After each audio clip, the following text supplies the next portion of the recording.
नमस्कार किसान भाइयों, मेरा नाम राहुल कुमार है और आज हम इस विषय पे चर्चा करेंगे कि जो गेहूं में आप सिंचाई करते हैं तो सिंचाई के समय आप यूरिया का प्रयोग करते हैं। तो ये यूरिया का प्रयोग पहले करना चाहिए कि बाद में करना चाहिए और दोनों में क्या अंतर है और यूरिया का क्या मात्रा, सही डोज क्या होना चाहिए जिसका आप प्रयोग कर रहे हैं। तो किसान भाइयों, जब आप यूरिया का प्रयोग करते हैं तो सिंचाई के अगर पहले करते हैं और बाद में करते हैं तो दोनों में काफ़ी अंतर आता है। बाद में जब करते हैं तो क्या होता है कि जल भराव की वजह से, जब पानी लगाने के बाद हम करते हैं तो जल भराव की वजह से क्या होता है, जड़ में से जो ऑक्सीजन का जो मात्रा है वो खत्म हो जाता है। और जब जड़ में से ऑक्सीजन का मात्रा खत्म हो जाता है तो कोई भी खाद आपका काम नहीं कर पाता। और यूरिया किसान भाइयों बहुत ही ज़्यादा घुलनशील होने की वजह से यूरिया अमोनिफिकेशन प्रोसेस से यूरिया का वाष्प बन के यूरिया लॉस होता है या फिर यूरिया लीच कर जाता है, नीचे चला जाता है। तो इस प्रकार से यूरिया का नुकसान होता है।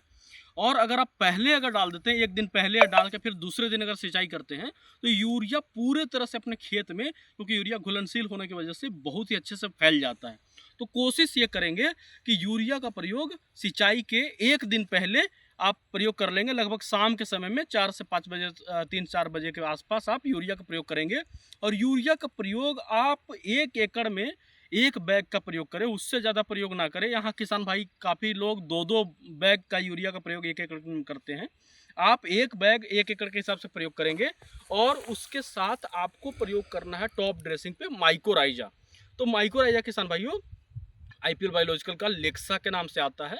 ये 2.5 किलो प्रति एकड़ का डोज है, इसको आप प्रयोग करेंगे और उसी यूरिया के मात्रा के साथ आप इसको मिलाकर और प्रयोग करेंगे तो आपके जो गेहूं में जो ब्यास है, जो कल्ले हैं, उसका आपको फुटाव समझ में आएगा। ये जो आप खेत देख पा रहे हैं यहाँ पे, इसमें लेक्सा का प्रयोग किया गया। आप इसको नज़दीक से दिखाइए कि इसमें अभी 6-7 दिन सिर्फ हो रहा है लेक्सा को लगाए हुए और ये इसका ब्यास है। आप थोड़ा नीचे इनको करके दिखाइए कि ये टिलरिंग है और ये जो है इसका आप देख पा रहे हैं, सब सीड्रिल से बुआई किया गया है। तो ये एक घनत्व आपको दिखाई दे रहा है कि इस प्रकार से इसका ग्रोथ आ रहा है, बहुत ही अच्छा।